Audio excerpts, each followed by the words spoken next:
Le vieillissement entraîne des modifications biologiques, physiques et physiologiques, et bien sûr un certain nombre de fragilités qu'il est important de connaître.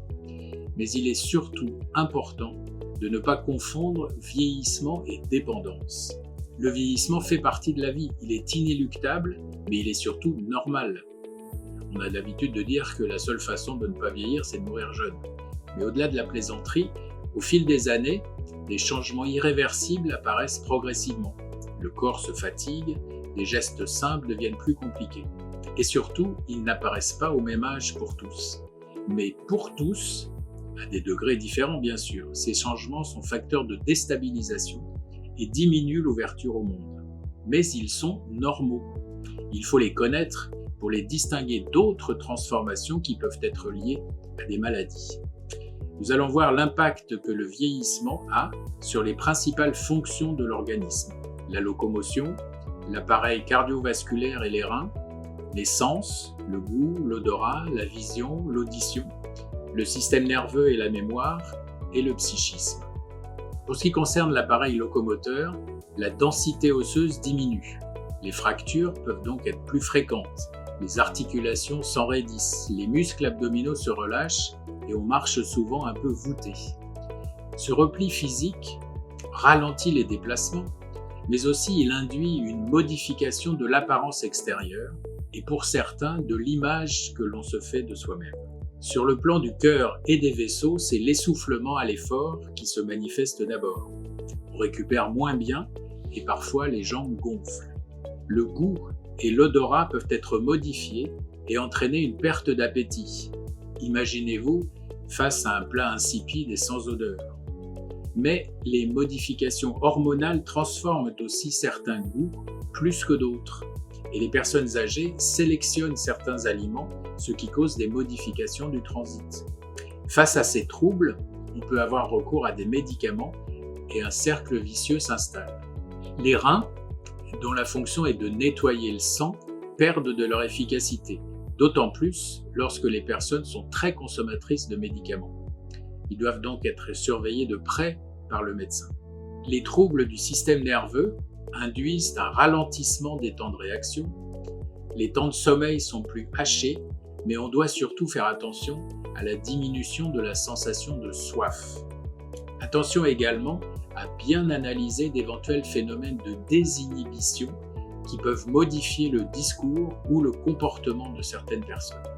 On peut bien sûr rencontrer des troubles de la mémoire, mais il faut faire très attention à ne pas tout appeler Alzheimer.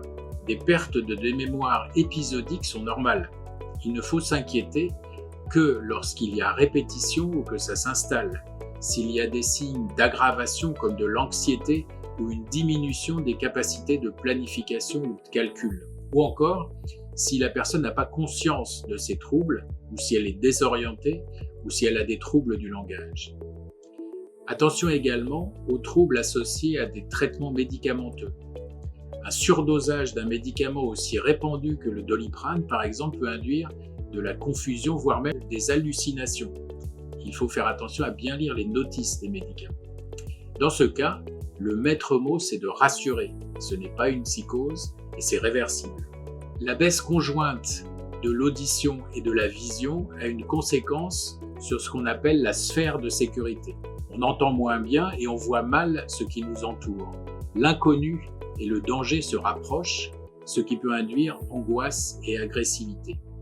D'où l'importance de se rapprocher progressivement d'une personne avant de lui parler, de faire l'effort de s'exprimer calmement et distinctement. Il faut faire attention aussi à éviter ce qui peut parasiter la concentration, comme la télévision allumée pendant qu'on parle par exemple. Un dernier petit conseil sur le toucher par exemple. Quand vous prenez la main d'une personne âgée, mettez la vôtre sur le dessous. Elle peut retirer la sienne quand elle le souhaite, elle ne se sent pas prisonnière. À côté des modifications physiologiques, le vieillissement est aussi souvent une sorte de miroir grossissant de la vie passée qui peut avoir des conséquences sur le psychisme. Une certaine difficulté à s'accepter, à s'ajuster à la modification de ses capacités, de son image ou de son rôle social. Parmi ces difficultés, on peut citer par exemple la résistance au changement, une difficulté à adapter son rythme et sa manière de vivre, une perception différente du temps, une référence idyllique au passé, le « c'était mieux avant », une perte de prestige, de l'humiliation qui peut se traduire par de la passivité, du laisser-aller ou au contraire de l'agressivité. La perte de maîtrise financière et un sentiment d'insécurité financière qui peut être réel ou simplement perçu. C'est la connaissance de ces différents phénomènes qui va permettre d'orienter les attitudes de l'accompagnant.